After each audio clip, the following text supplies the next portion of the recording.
কেমন আছো সবাই? মৌসুমীর রান্নাঘরে তোমাদের স্বাগত জানাই। আ আজকে তোমাদেরকে একটু ভিন্ন স্বাদের মোমো বানিয়ে দেখাবো। তার জন্য এখানে দেখো চিংড়ি মাছ নিয়েছি। খুব ছোট, ছোট চিংড়িগুলোই এনেছিল, বাগদা চিংড়ি। চিংড়িগুলোকে চপার দিয়ে একটু এইভাবে কিমা করে নিচ্ছি। তোমরা চাইলে এটাকে ব্লেন্ড করেও নিতে পারো। এবার এই চিংড়িগুলোকে একটা বাটির মধ্যে নিয়ে নিচ্ছি।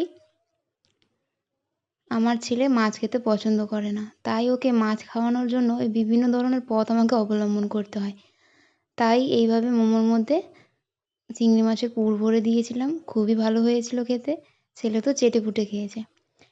এখানে দেখো চিংড়ি মাছের কিমার মধ্যে দিয়ে দিয়েছি গোলমরিচের গুঁড়ো, স্বাদ মতো নুন, দিয়ে দিয়েছি সয়া সস, 1 চামচ মতো দিয়েছি ভিনিগার, এখানে আদা কুচি, রসুন কুচি, দিয়ে দিয়েছি অল্প পুদিনা পাতা কুচি, কাঁচা লঙ্কার কুচি আর 2 চামচ মতো পেঁয়াজ কুচি অ্যাড করেছি। এখানে আর কিছুই দেবো না। এইভাবে ভালোভাবে একটু মিশিয়ে নিচ্ছি। একটু সময় নিয়ে মেশাবে, দেখবে খুব সুন্দরভাবে মিশে গেছে। পুরটা মোটামুটি আমাদের রেডি। এবার পুরটাকে সাইড করে রেখে দিচ্ছি। এবার মোমোর জন্য আটা তৈরি করে নেব।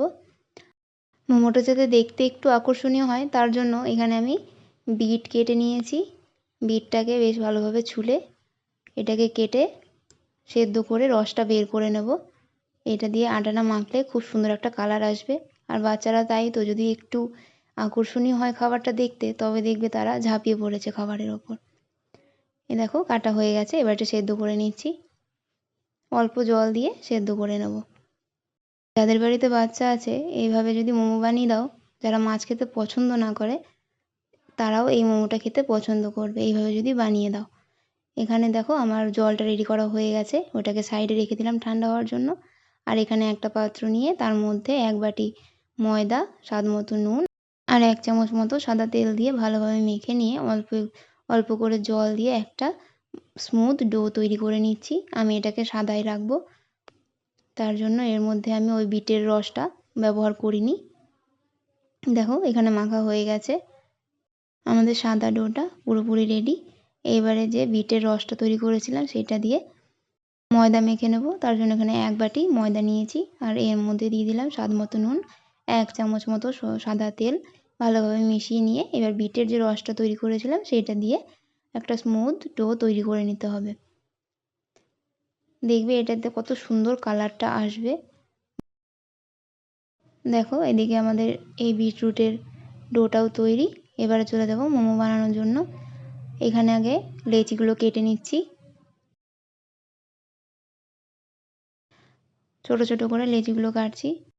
লেচিগুলো কাটা হয়ে গেছে। এবারে দেখো একটুখানি সাদা ময়দা আর একটুখানি লাল ময়দা একসাথে নিয়ে এইভাবে গোল করে একটা লেচির মতো বানিয়ে নিয়েছি। এবার এটাকে বেলে নেব। সামান্য একটু ময়দা দিয়েছি যাতে নিচে লেগে না যায়।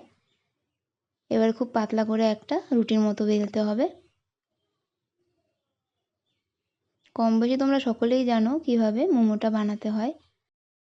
দেখো রুটিটা ঠিক কতটা পাতলা করেছি আমি। এবারে রুটির মাঝে একটুখানি যে মাছের পুরটা তৈরি করে রেখেছিলাম সেটা দিয়ে দিচ্ছি। এবারে মোমোর যে শেপ সেইভাবে আমি দিয়ে নিচ্ছি। তোমরা চাইলে তোমাদের ইচ্ছা মতো শেপ তোমরা দিতে পারো।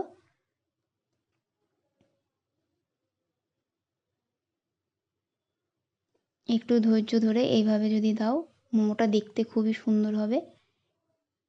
তাই এইভাবে আমি শেপটা দিয়ে নিয়েছি।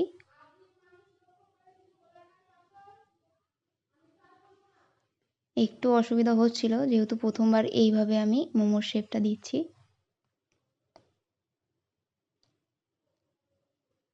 দেখো একটা মোমো প্রায় আমার রেডি হয়ে গেছে।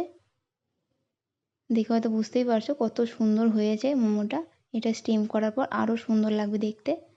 এইভাবে বাকি মোমোগুলো বানিয়ে নিয়েছি। এবার চলো স্টিম করতে চলে যাই।